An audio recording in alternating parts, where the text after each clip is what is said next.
వాళ్ళకి న్యాయం చేయడం కోసం 33% పెట్టామని చెప్పి కూడా నేను మీకు తెలియజేస్తున్నాను. ఇలాంటివన్నీ చేసి ఈరోజు బీసీ రక్షణ చట్టం కూడా సబ్ కమిటీ వేసాం. తొందరలోనే రిపోర్ట్ వస్తుంది. ఆ రిపోర్ట్ను ఆధారంగా చేసుకుని వారికి కూడా న్యాయం చేయడం కోసం ముందుకు పోతాం. నేను ఒకే ఒక విషయం చెప్తున్నాను మీ అందరికీ. ఎప్పుడూ లేనటువంటి సుపరిపాలనకు నాంది పలికాం. మీరు గుర్తుపెట్టుకోవాలి. నేను ఎన్నికల కంటే ముందు ఒక మాట చెప్పాను. రాష్ట్రం నష్టపోయింది. ఈ రాష్ట్రంలో అరాచక పాలన జరుగుతూ ఉంది. ఇది కొనసాగితే మన మనుగడకే ప్రమాదం వస్తుందని ఎన్నికల ముందు చెప్పాను. మీరు నమ్మారు. నమ్మడమే కాదు, 93% మేము పెట్టిన అభ్యర్థులు గెలిపించారు. పార్థసారథి గారు ఒకప్పుడు పెనమలూరులో ఉంటే కాదు నూజివేడుకు పోమంటే ఆయన ఇక్కడ భయపడ్డాడు.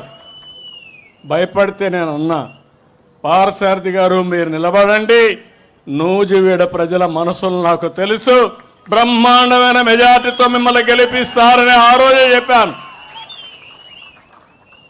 అదే మాట నిలబెట్టుకున్నారు. ఇప్పుడు పార్థసారథిని కూడా మీ ముందర అభినందిస్తున్నా. బాగా యాక్టివ్గా పనిచేస్తున్నాడు. మీలో ఒక్కడిగా కలిసి పనిచేస్తున్నాడు. దానికి అభినందనలు. ఇది చాలదు, ఇంకా నియోజకవర్గం వెనుకబడి ఉంది. మెట్ట ప్రాంతం అన్ని జిల్లాలో కూడా వెనుకబడి ఉంది.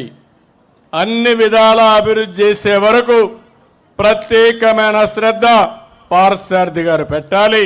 ఆయనకు పూర్తిగా నేను అండగా ఉంటానని మీ అందరికీ హామీ ఇస్తున్నా. ఈరోజు మీరు ఒక్కసారి చూస్తే నేను అనేక సార్లు మీకు ఒక మాట చెప్పాను. ఎప్పుడు కూడా సంపద సృష్టించాలి, అభివృద్ధి చేయాలి, ఆదాయాన్ని పెంచాలి, మన పిల్లలకు ఉద్యోగ అవకాశాలు కల్పించాలి. మళ్ళీ ఆదాయాన్ని పెంచితే ప్రభుత్వానికి ఆదాయం పెరుగుతుంది. సంక్షేమ కార్యక్రమాలు ఇస్తాం, మళ్ళీ అభివృద్ధి కార్యక్రమాలు చేస్తాం. అప్పుడే ఇది సాధ్యం అవుతుంది.